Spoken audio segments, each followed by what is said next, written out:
Welcome everyone to the launch of the Super Age book. My name is Stella Luposhor, and I am the founder of Amazing Community, an organization with the mission to expand the work horizon for women over 45. And the topic of age is an important topic, not only for Amazing Community, since our focus is at the intersection of age and gender, but it's also for me personally. I work in the world of HR. I work with organizations to help influence the workplace experience. And age is one of those interesting dynamics and dimensions that make it late to the table of diversity and inclusion programs, of organizational transformations, of technology solutions. So when I ran across the book of Super Age, and when I met Brad, to me, it became such a welcome and such a needed voice in this large ecosystem of workplace transformations. So I'm really thrilled today to be the moderator of today's conversation. The way the session is going to run, we will do a little introduction, a little bit more details about Brad's background. We'll talk about the book itself and some of the specific topics that are of big interest to me. And then around half hour after the 2 o'clock Eastern time, we'll open it up for Q&A from the audience. I would encourage you, however, to type your questions as we progress through the conversation, especially if you hear any specific topics that really pique your interest.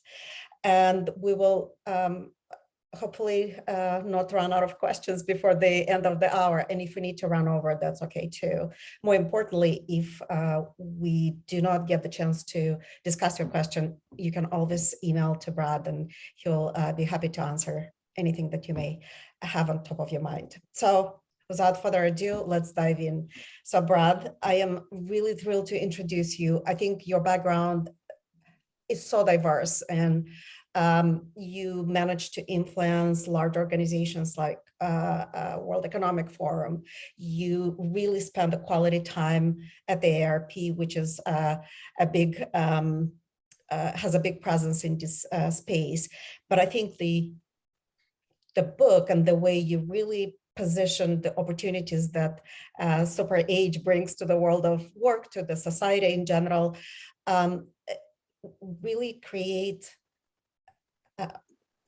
a momentum and a movement in the world of work, because you're looking at it from a very positive and optimistic view, looking at it as an opportunity, not as a problem to be solved or a challenge to be addressed, both on the societal side and individual side. So I'd love to give you the opportunity to introduce yourself with a little bit more details. Congratulations also with launching the new inclusive design agency. So I would love the audience to hear all of that work that you're doing and leading, and then would love to listen to a passage from the book itself. Well, Stella, thank you so much. It's been a real pleasure to get to know you and work with you over the course of the pandemic. You're a pandemic colleague. And there are so many interesting people that have been exposed during the pandemic and have come into this tribe of influencers that are really working to change the world. And there are a number of organizations that are here today that have also joined as launch partners. This is a global effort right now. I can't understate that enough. We started this day in Asia, in the APAC region. The middle of the day was dedicated to Europe, the Middle East, and Africa, and we're ending today with the Americas, from New York to Honolulu, and from Toronto all the way down to Buenos Aires. Thank you to the launch partners around the world who really came together to get the word out about this book in the time of pandemic, because everything's just a little bit harder these days. So to start off today, I'd like to give you a little bit of background on myself for those of you who don't know me. My name is Bradley Sherman. I'm a native of Pittsburgh, Pennsylvania. I'm the proud son of Carol and Gary Sherman, who are on this Zoom today. They are central to my thesis. But I am one of those weirdos who saw something a long time ago, latched onto it, and made it my life's work. When I was a teenager, in fact, when I was in college, my grandparents went into long-term care. While they were in long-term care, I became fascinated by the way their lives were being handled, the way their care was being delivered. And I would travel quite frequently from my home in Pittsburgh, Pennsylvania, to my university in Washington, D.C. And on that highway between the two cities, I would experience a population that got progressively older, progressively whiter, progressively poorer. And in the central part of Pennsylvania, there's a small town called Breezewood. It's basically a interstate exchange. And in Breezewood, there are a number of fast food restaurants, gas stations, and motels. And every time I would stop in Breezewood, this is roughly 25 years ago, I'd find a population that was engaged in work that was roughly the same age as my grandparents. And I wanted to figure out why this was the case. I dedicated my life to working in aging and longevity, starting first at the American Association for Homes and Services for the Aging, which is now called Leading Age, and then for ARP, where I led global relationships and partnerships with a focus on Europe and Asia. Today, I started my entrepreneurial journey with the support of two really wonderful colleagues, Lillian Myers, who may be on this call today, and Nicola Palmerini. They encouraged me to write this book and launch the Super Age, which I did. And we've seen the movement grow quite quickly. In many ways, I'm thankful for the pandemic in the sense that it exposed some systemic issues that were lying just beneath the surface and really shined a bright light on some structural ones that we have to adjust in the near future. The book itself is broken down into three areas. The first is a history of age. The second is a demographic dystopia. And the third is a new demographic order. The history of age really talks about how we got to the place we are today. It looks at a longitudinal history of age and our attitudes towards older populations. And what may surprise you is that our attitudes towards older populations have remained consistently inconsistent since the dawn of history. We have always had a fascination with youth, or at least immortality, despite the fact that the reaper always wins. No one has beat death yet, despite the attempts of many a billionaire. I talk about in the book a demographic dystopia, essentially what happens if we do nothing? What happens if we don't work to close the gender pay gap? What works if we don't work to close the longevity gap amongst historically marginalized populations? What happens if we don't address the real divide that's emerged between urban and rural populations? This is the worst case scenario. But there is positivity, and Stella talks about that in this new demographic order. We have to deal with a new reality. And the new reality means that our populations are having fewer children and we're living longer on average. That's a good thing. In fact, it may be one of the greatest success stories, if not the greatest success story of the past 100 years. With every period of transformation, though, new challenges emerge. Our population in just 100 years went from about 2 billion and it's going to grow to, and it's about 8 billion right now, and it's going to grow to about 10 billion by the middle of this century before we plateau. Some populations across the world, because of decreased birth rates, are already starting to decline. In super age populations, that's when 1 out of 5 people are over the age of 65. Super age populations have already started to emerge in communities across the United States. Believe it or not, there are 4 states in this country today that have super age populations. The first is Maine, the second is Vermont, the third is West Virginia, and the fourth, probably not a big surprise to most people here, is the state of Florida. Now, Stella is a big fan of work. The book covers a lot of different subjects, the new consumer culture, but also the media. Stella's asked me to focus in on a chapter of the book called Make Age Work, and reading from the first portion of that chapter. Much of the workplace transformation that has been underway in a few innovative organizations became reality for most in just a few short months during the COVID-19 pandemic. The workplace has changed forever, but 2 things remain constant: The generational composition of the workforce continues to change, and the participation rate of older people continues to increase.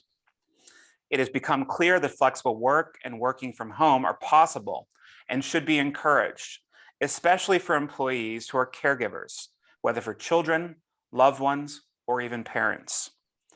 These individuals were slipping through the cracks before the pandemic and were constantly forced to make a choice between work and home.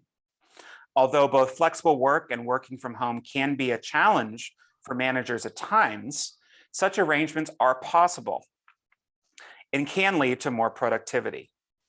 There's also the probability that workers confronted with caregiving responsibilities will demand flexible work arrangements in the future. Surprise, surprise, that's the case today. Coming out of the pandemic, the physical workplace will likely look a lot different.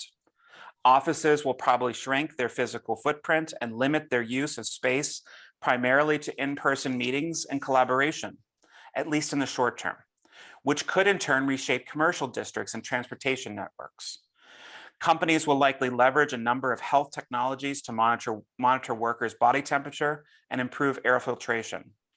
And office design will move away from the despised and ill-conceived open plan. The success of working from home has proved that digital transformation is not only possible for small, medium, and large businesses, but essential for all organizations. The change showed us that all generations of employees can connect and collaborate in a digital space. Older employees showed a greater level of resilience and took on the challenge with gusto. As Jacques van der Broek, the CDO of Randstad Holding, told me, technology has been the great equalizer during the pandemic, and the work product became more important than the age of the person doing it. Businesses that were primarily consumer-facing were forced to pivot their models and adapt to the digital marketplace, whether online or through apps. They began to be thoughtful about the way they engaged consumers while facing the daunting tasks of moving to online sales. They engaged established digital customers with new experiences, but perhaps more exciting, they were patronized by new ones, many of whom were older and engaging in online shopping and on-demand delivery of products and services for the first time. The pandemic may have changed the way some consumer behaviors, such as banking and grocery shopping, are forever. It certainly forced some businesses to consider how they engaged with consumers in the digital space, and some are employing older workers to advise them in the process to grab even more market share. And perhaps this is a great selection for a number of reasons because it hits on two big points here. The first is, of course, that change is already here. The pandemic, in many ways, took a giant syringe of speed and shot it into our veins. Transformation has been swift. In some cases, it has been brutal. But in many cases, it's opened up a brand new world of work for people that never would have existed before. We have had an adjustment of older workers leaving the workforce. This has largely been due to forced redundancy or chosen retirement. We've seen a large number of older workers enter the gig economy or even hang their shingle up as a mom and pop or an entrepreneur. But these workers have a hard time getting back into the regular workforce. In fact, older workers take about twice as long to get back into the formal labor market as younger workers. And they oftentimes make about half as much. In this new age, we're not going to see incredible growth of young people. There's not a new baby boom on the horizon. There aren't another group of millennials coming our way. In fact, countries like Japan have been in population decline now for the past decade. They lose about 500,000 people a year. In 2020, China registered its first population contraction in nearly 100 years. And in the United States, we have seen decreased birth rates continually up until 2020, when we essentially bottomed out. Last year in 2021, we improved a bit, but it was only by 0.1%. So I'm not going to give any applause to the room. This presents a new reality that businesses have to contend with. And while you hear a lot about the Great Resignation today, the Great Resignation is a bit of a lie, or at least it masks the real truth that's underfoot here. Our workplace dynamic has changed. Older workers are more needed than ever, There simply aren't enough younger workers to go around. And in order for companies to survive, not only in the workplace, but also in the marketplace, they need to engage older people as workers and consumers. But don't take my word for it.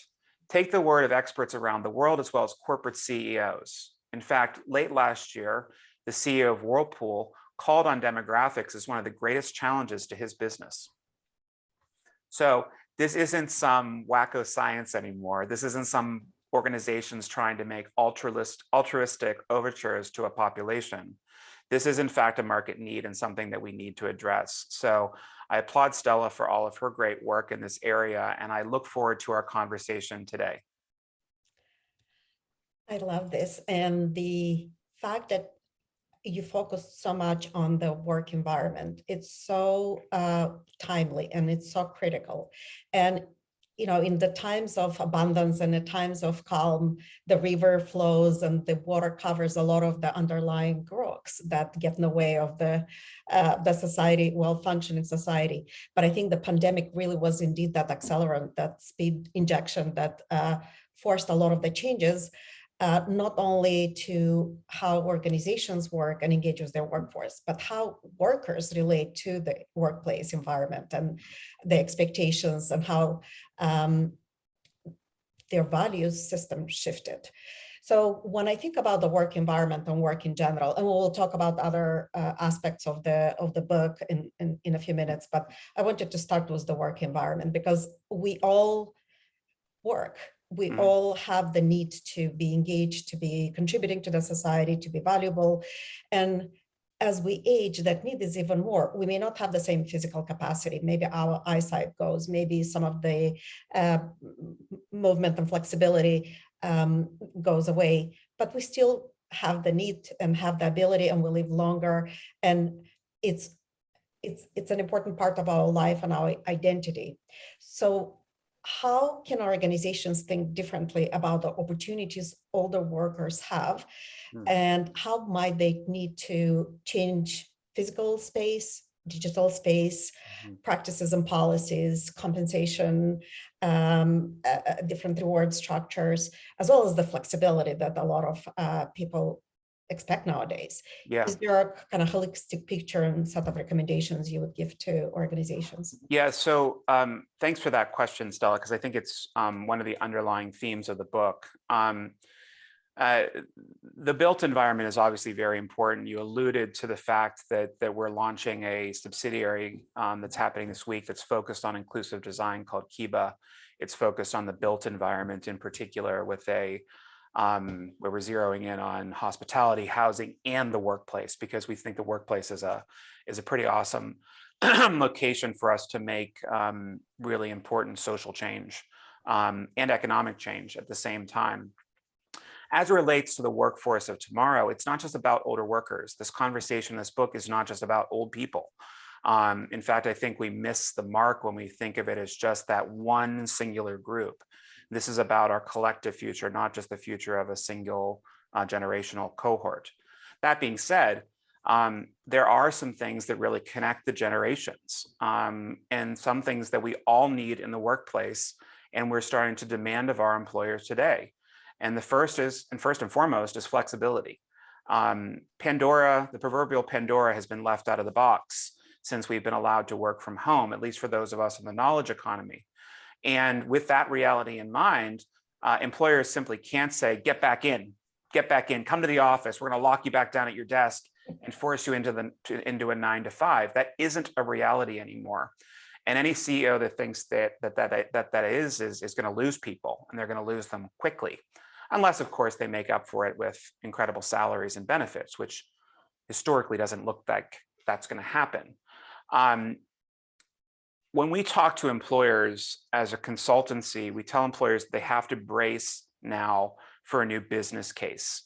The C of that is that they have to compete for new talent with benefits and salaries, maybe some things they've never done before.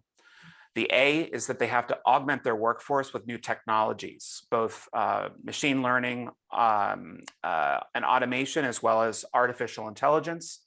The S is that they have to support the lives of their employees, again, with that flexibility, but also through caregiving, because more and more the burden of caring for parents is falling back onto the family. There was a period in time where institutions took it over, but that's falling back on the family right now. And it's just the reality. This is a statement of fact. It tends to fall on the female member of the household, which presents another undue burden on women in their working careers. And the fourth piece every business has to understand is that they have to fixate and focus on extending the working lives of all of their employees. And typically they can do this through ergonomics, so that inclusive design piece, but also through education. Workers used to be expendable. I would say even up to the pandemic that workers used to be expendable. We were disposable. I mean, I had a CEO at one point who said everyone's disposable. Anybody can be replaced. That reality doesn't exist anymore. And if you live in that old mantra, you're not going to be ahead of the pack in this new period. Education is like taking care of a machine. You know, your employees are an asset. You have to invest in them so they'll thrive and really work for you at the end of the day. It's interesting to just do a little quick deep dive into the topic of design. And a reminder to everyone, if you have questions, please use the Q&A function and I'll moderate and aggregate them. But when we think about a lot of the conversations around upskilling and reskilling and the perception that as you get older, you're losing skills or you're not digitally native anymore, you're not able to keep up. I do look at the upskilling as a design problem, not a lack of skill problem. And it is the way the process and the workflow is designed, the way the environment, the physical environment is set up. If we think about how consumer experience has changed through the design, right, is the same kind of thinking that is necessary in the work environment to be able to create a process that works and it's intuitive and it doesn't require major upskilling and investment in. Yeah, I agree with you. But I think that there are areas where we know there are breakdowns and where we have to spend additional capital in terms of time and monetary resources. Yeah. And time again, it's around communications. Communications are typically the first thing that fall apart in a work environment that involves multiple generations in one place. There's a lot of talk about these days about how generations are hoo-ha, they're nonsense and we should throw them away. I vehemently disagree. They are a data point. They are a cohort of your peers. And, I have memory clear in my day, as the day it happened of the Challenger disaster. People younger than me don't have that indelible mark in their head. So there are cultural touch points that we have. We also connect with technology in a different way. I jokingly said to a group of friends the other day that this new Wordle game must be Sudoku for our generation. Because there are generational touch points that we have. We should embrace them if they're positives. It's when we turn them against each other and make them negatives that they really become an issue. And we do communicate differently. There are consistencies across the board in proven research that say that we do talk differently amongst generations. Boomers like face-to-face more than anyone else, whereas Gen Z, they can't be separated from their phone. They communicate via text, via Slack, and they're comfortable in that space. So managers need to find, and I'm not prescribing anything here, there are very few prescriptions in this book. Managers need to find a place where all generations, all levels within the company can share together. And typically, technology plays a big role in that because it creates a space that's open, accessible, and one that's accountable. Because people's messages are captured in text versus a he said, she said type scenario. So that's such an interesting point. One of the areas that I specialize in is analytics, right? So people analytics doing a lot of the developing insights for organizations, and obviously demographic segments and generational cohorts were part of the solutions. And the challenge when we as analytics practitioners, as more and more technology that is being brought to the work environment that influences decisions for managers related to the workforce, it creates a natural divide many times across generations, because there is no need for thinking if the data recommends you to make a decision about this Right. particular person, to hire them. And we all know how flawed some of those assumptions are. So Yeah. what are some of the watch outs for organizations, especially as they start using the data more and more to make decisions about who may be the best candidate, who may Yeah. be the best employer to be promoted, et cetera? Yeah, no, I mean, we have to focus on outcomes-based work. That has to be central to every workplace from now going forward. That isn't an easy fix for all organizations. You know, if you're in a nonprofit environment, it's nearly impossible to get to those measurements without them being completely subjective. And then you worry about, you know, is bias seeping into the subjective portion of that when you set your goals for the year? And I've seen it happen in real time. So what we have to recognize first and foremost is that bias exists in the workplace. It exists across all marginalized groups, whether it be women, racial groups, LGBT, or older or even younger populations, because don't forget here that this is not a conversation strictly about old people. Younger people have quite a bit of age discrimination in the workforce as well. You know, the workforce is made up of basically people 35 to 55. So they're the center of the bell curve. Anyone on the tails of that bell curve is an outsider. So it's really upon the people that are in that core group, that bell curve area, to really consider this from an operational standpoint. They need to take a look at this in pure black and white. Is this helping or hurting my operational efficiencies? Because again, we don't have that luxury of just kind of winging it.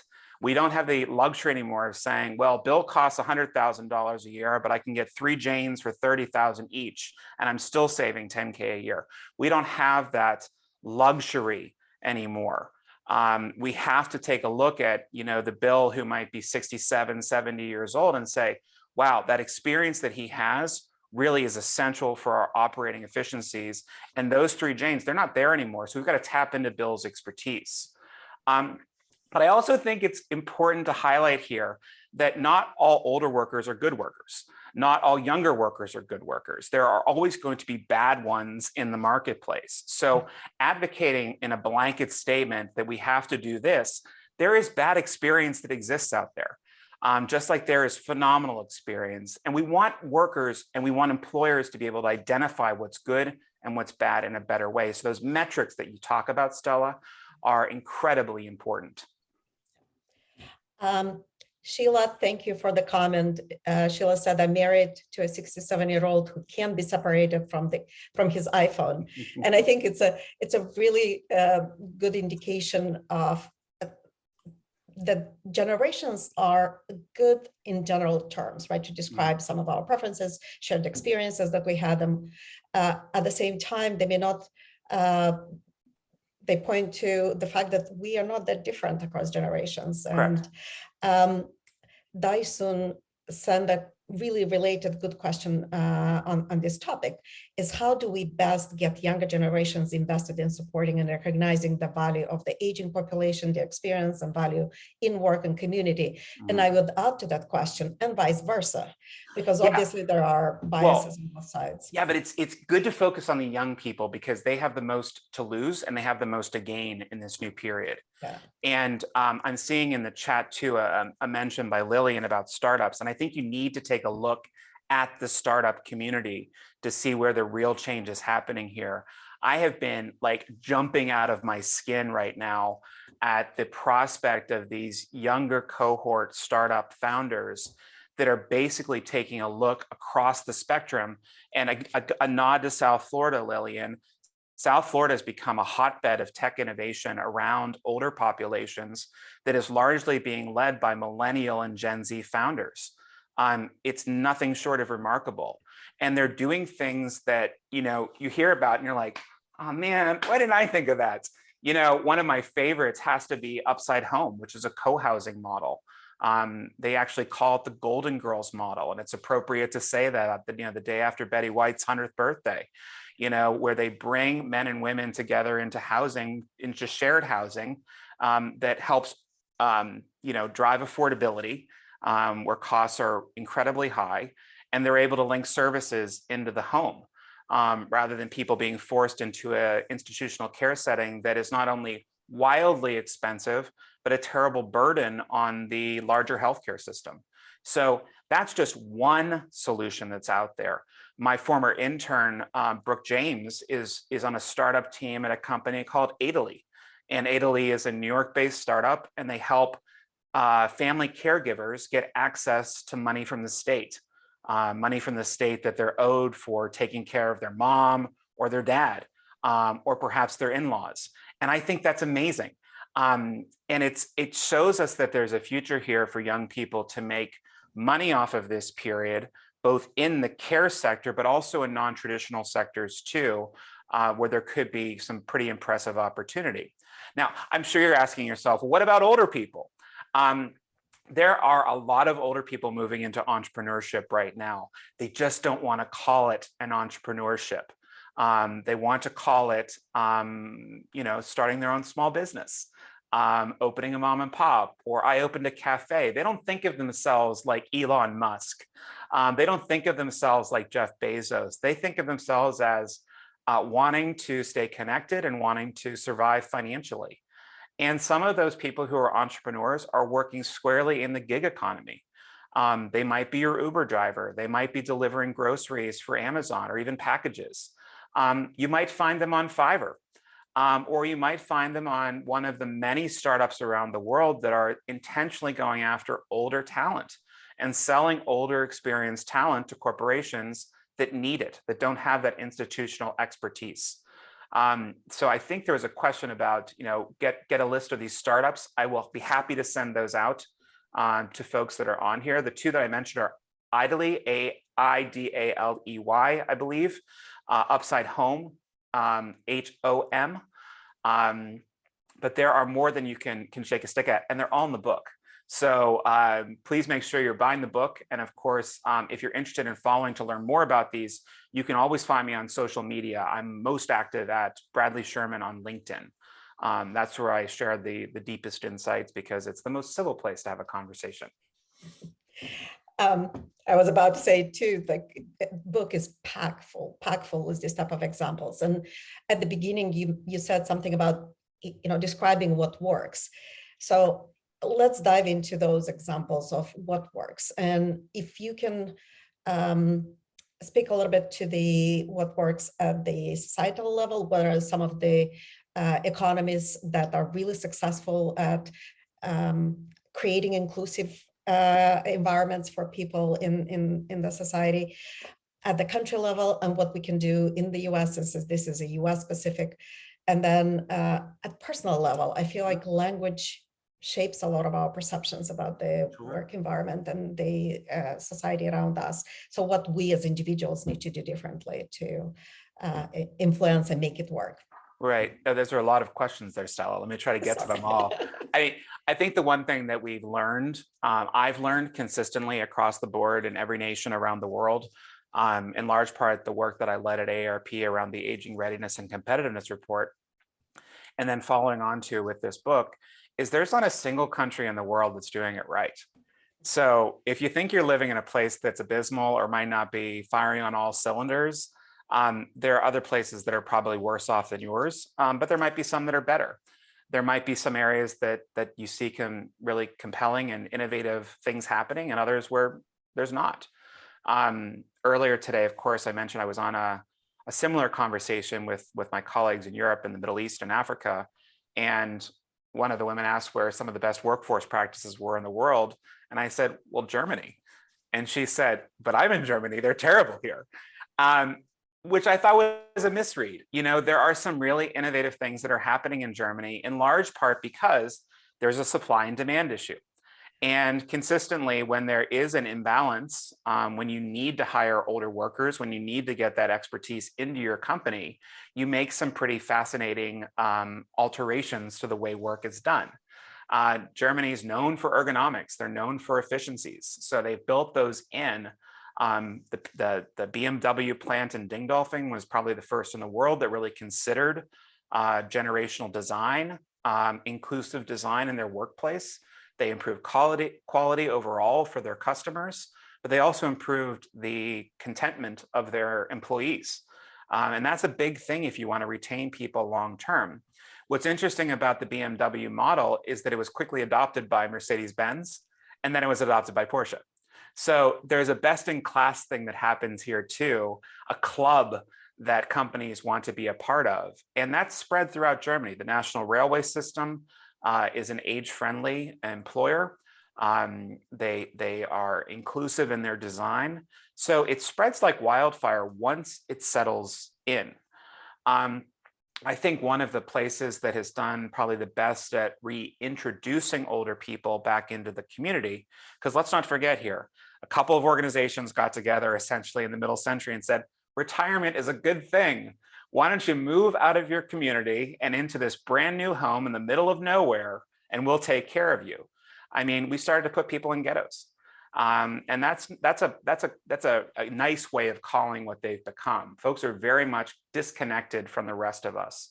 So there is a reemergence of people that are older back into our communities. Our communities are starting to feel more organic again.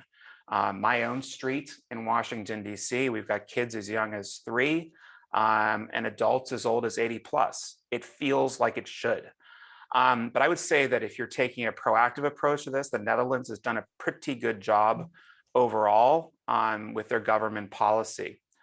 And as it relates to the marketplace, you know, there are good solutions that have popped up around the world. You know, I think Japan is, of course, tending to this faster than anyone else, sometimes with very Japanese solutions. But you are seeing robotics coming into the marketplace that are helping extend people's working lives by improving their strength. There's a company that helps, you know, with lifting, in particular, robots that help you lift at places like the airport. And I think that's pretty cool. But also converting spaces that may have been once designed for a population with a lot of kids to one that's designed where there's a lot more adults, and tapping into the new market realities. You know, there's not much we can do to change demographics. Even the countries that have really attempted to turn around their birth rates, places like France and the Nordic countries, their birth rates are still about the same as the United States. And there's a lot of screaming, I think, from time to time about how awful it is to be a mother here. Even in the places where there are such great benefits for motherhood and fatherhood, in particular, parenthood at large, they're still not seeing their birth rates increase. And this isn't just a Western problem. This isn't just a rich country problem, or a reality, rather. This is happening across the board. The only exceptions to the rule now are in sub-Saharan Africa, and a couple of countries in Latin America. But for the rest of the world, birth rates have really dipped below replacement. In fact, you know, one of the larger outsourcing centers in the world, India, actually noted its population dipping below replacement rate in December this past year. So, I mean, I never thought in the wildest dreams that I'd see India dip below replacement rate. When I started at AARP, they were at a birth rate of 3.59, and they're now at a birth rate just below 2. And 2.1, for people who are unaware, is the number, the magic number that we need to get to keep our populations steady. And the United States has been under that for some time. The only reason we grow here is because of immigration. So why keeping the demographic level, or at least the population level, important? What is the value to organizations, to society? Like, why should we care about that number? I don't think we should. Okay. The world is already overtaxed. We're taking up too many resources as it is. Just from an environmental standpoint, a sustainability standpoint, 8 billion may be too much. 8 billion, with 4x growth over 100 years may have been too much. The fact that we're going to be 5x, by the middle of the century is probably way too much. It's not a problem to have fewer people. The problem is we have fixated on this idea of constant growth. Our entire systems are built on constant growth. So there's an innate fear that policymakers, I think in particular, have, but also corporate CEOs. Don't get me wrong here.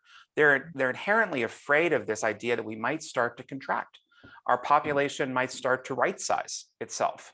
And for me, I think of this as like, wow, this is a great new opportunity to change things. But if it goes unchallenged, if it goes unchecked, if we don't monitor the change and at least pay attention to where it's happening, it can turn really ugly really quickly. And I challenge, anyone who's on the Zoom today to just drive across the country, any country, go to the countryside and see what it looks like today. You're going to find a population that is very old, very poor, and living without many of the resources that we have in urban centers. There's a reason why there is discord in politics right now. There is a reason why there is this breakdown between urban and rural areas. It's in large part because we live in two very different realities. And we have to be more empathetic of our brothers and sisters, regardless of their geographic location. So there was a question that Jake submitted. There is a lot of talk about product flow of late. I'm curious what this all means for supply chain.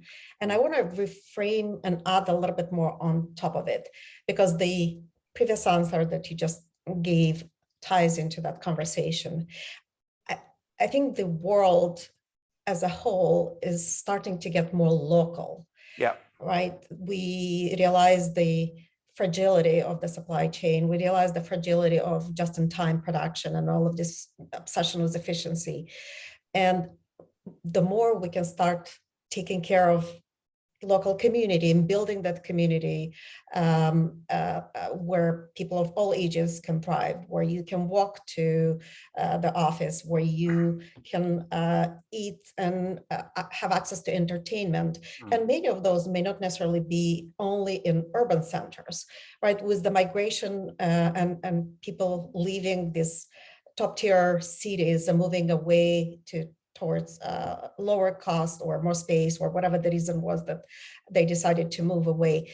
Do you see some of these impacts that you've just described on the impoverished or underutilized and underinvested in infrastructure-wise communities thrive in the future?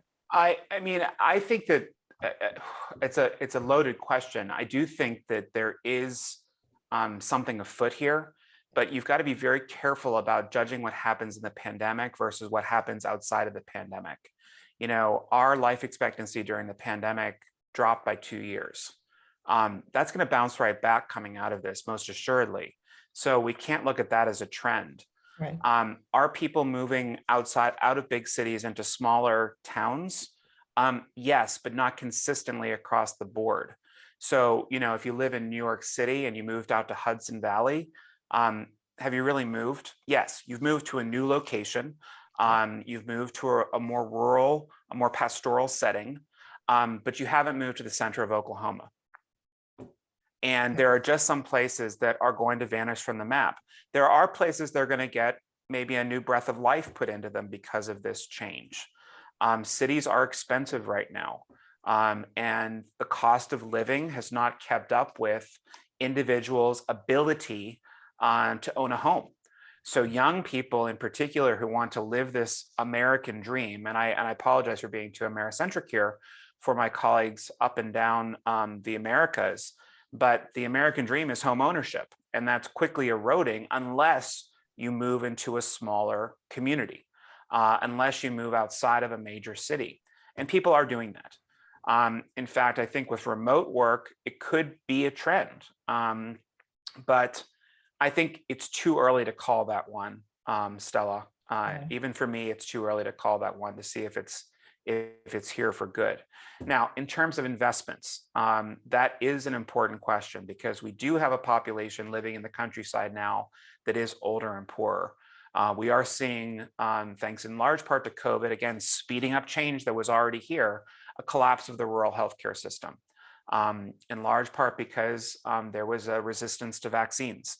And now these hospitals, which barely survived off of the occasional elective surgery, are now only dealing with triage, only dealing with ICU. It is a catastrophe of mammoth proportions there. So this is where government policy can step in and certainly deliver resources to keep these communities afloat. I, for one, am a fan of the president's initiative around 5G. I think that is akin to the Tennessee Valley Authority, essentially bringing electricity to Appalachia. This is bringing connectivity to the middle of the country. I think that's inherently important to this new era, but it won't necessarily stop outward migration of people to urban areas. That is a long-standing trend now that I don't see us reversing, not anytime soon. So let's talk about the retirement, because people, especially as they move into the retirement age, there is an expectation they will leave the work environment, they will leave the larger houses and downsize, they will move to warmer climate, they will move into care facilities. And we are right now at a still quite early year in terms of retirement age stated by the government. Do you foresee the retirement age moving to later and kind of following the lead of other economies that already have a sliding scale over the next decades? Do you see opportunities from the work environment to reimagine how the policies are designed and how that work experience continues and extends beyond that age when you become eligible? Yeah, no, I think any policymaker who insists on keeping the retirement age at or around 65 is a coward. It does not line up with the realities of the modern era. And it's one that we're all going to have to lean into. We will have to work longer, whether we like to or not, whether or not there's a government policy there, whether or not there's a government pension there that allows us to retire. In many ways, I think, the retirement age itself is inherently ageist. Who are you to tell me that I need to stop? But let's be clear here. Just moving the needle on the retirement age upward is like taking a sledgehammer to open a walnut. Like it's overly aggressive and doesn't take into account the nuances of people's actual lives. And sometimes that's difficult for government policy to do. But I do believe that there are opportunities to rethink the way social welfare programs are delivered, the way later life income is delivered, and look at, perhaps putting some of that money into investing in education, so that people who worked in hard labor jobs who might not be able to do so anymore because of their physical deficiencies that happen to come with old age, for a lot of us, that's just reality. How do we move them into knowledge jobs? Jobs that maybe do better than minimum wage, maybe jobs that look a lot more salary-wise and benefits-wise like the union jobs that they had. That's where some of these critical investments can be made. And let's be clear here. A working life for people used to be 30 years. It's going to be closer to 50 or 60 years pretty soon. And when you think about the transformations that our own societies have gone through in a decade, just technology-wise, it's almost hard for our tiny little brains to understand the transformations that we've been through. And I tell people all the time, no one cries for the lamplighter anymore. We don't need a man teetering around the streets on lighting our lamps at night on the street to keep the streets lit. We do, in fact, though, need more engineers, more programmers to keep the machines running. We do need people that have these empathetic skills that can help manage workplaces in a better way. But we don't necessarily need people who can, shoe a horse. That's just part of change and just part of the shifts that we go into. But that being said, my grandfather on my father's side was a glassblower. Would his skill be welcome today? It's hard to say. Machines make a lot of our glass today.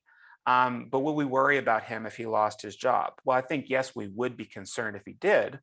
But I would want him to find something that keeps him employed for longer periods of time.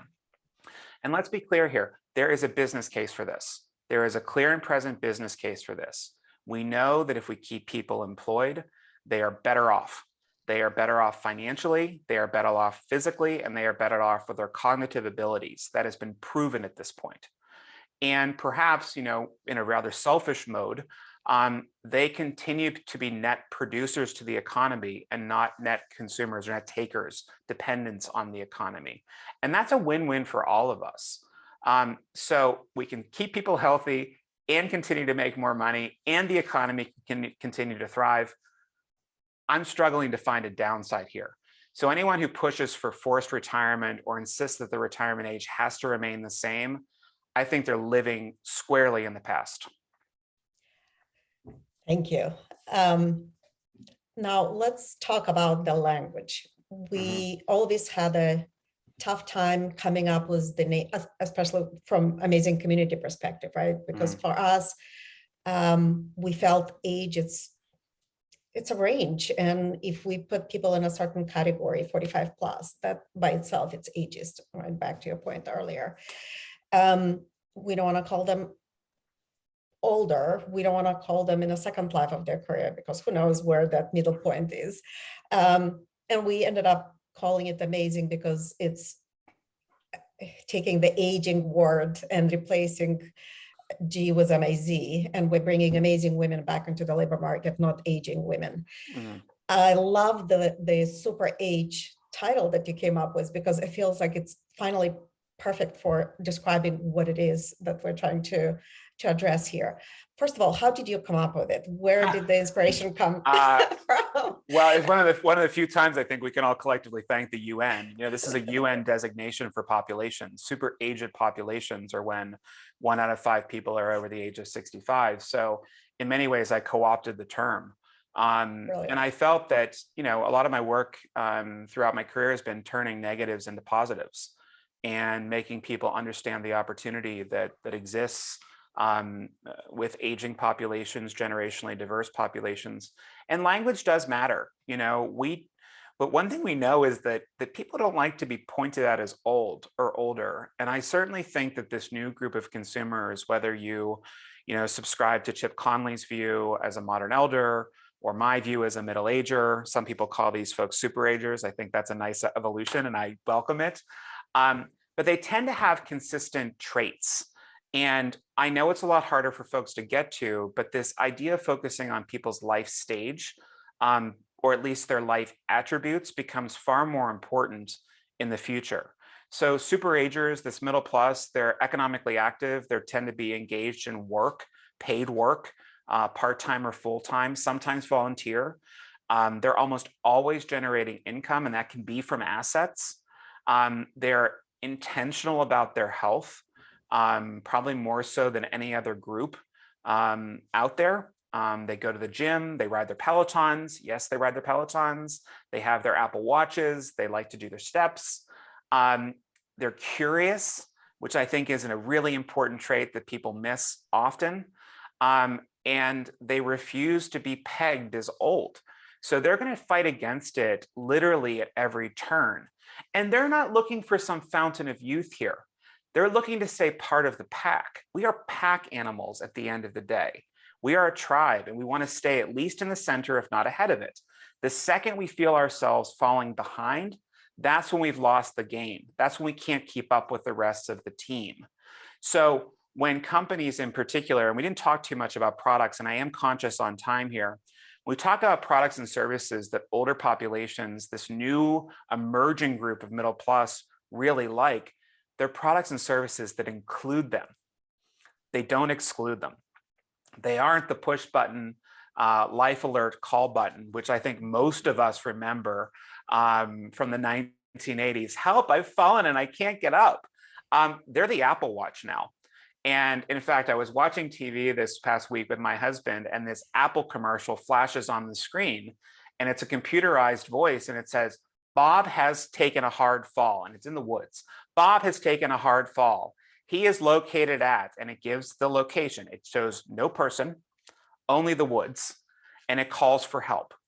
And you can decide how old that person is. But what that device does is it embraces security as the central function, not the person's age. Do you want to be secure when you're on your hike in the mountains in the middle of nowhere? Yeah, probably. Does it matter which age you are? No, not at all. So they've taken an idea that's been around now for nearly 40 years. They've repackaged it in a shiny object that everyone loves, and they've made it work. That's what the future looks like.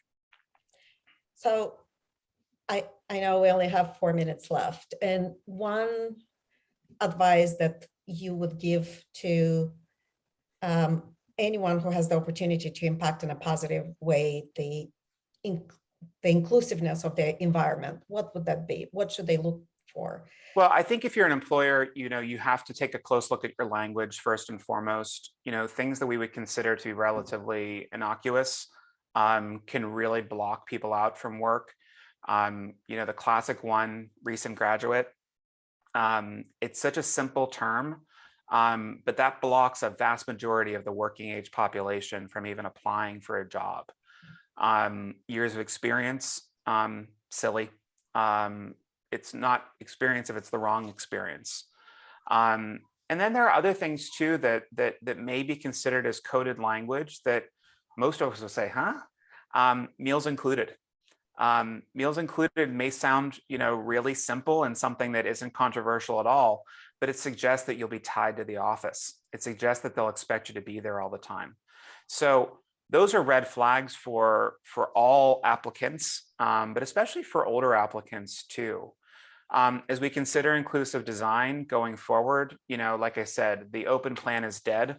The pandemic may have killed it. It was on its death knell regardless.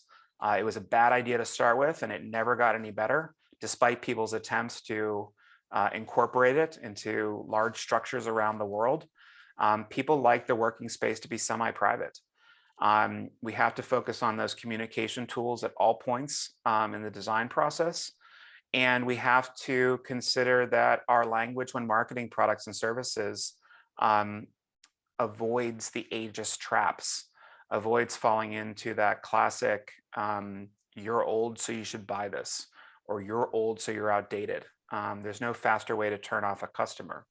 And I mentioned that as a cautionary tale because BMW, who I mentioned early in this conversation, that really embraced older workers and really leaned into building cars that were responsive to the needs of an age diverse and ability diverse group of people, they have screwed up twice around language as it relates to older populations. In fact, leaning into the okay boomer narrative like it was acceptable. So not everyone's going to get this right. At the end of the day, that's one of the biggest messages to take from the book, which I hope you do all read, is that this is a novel period for humanity. We are going to screw up. We have to give people the license to screw up. But we also have to give them the opportunity to learn from their mistakes. Ageism does affect a lot of our decisions, but not everyone is ageist. Not everyone is trying to be ageist. Not everyone is intentionally locking out older populations. So consider that as you do your advocacy and as you work towards meeting the needs of this new age. And while I have you here, again, because we're tight on time, I have two other asks for you. Obviously, if you can today, write a review on Amazon or Goodreads or wherever you purchase the book. And please, please, please post to social media. My handles are at Bradley Sherman, and the handle for the book is at the Super Age. Stella, if you don't have any questions, do you have any more questions? No, I just wanted to say that I'm grateful for somebody who calls themselves weirdos, focusing on such an important topic, the topic of age. So thank you for making an impact. And thank you again to all of the launch partners. This really could not have been done without you. And of course, my good friend Wesley Delavola from Meridian Treehouse, who directed and produced these events today around the world. Thank you so much to him. I wish you all the best and good luck in this new age.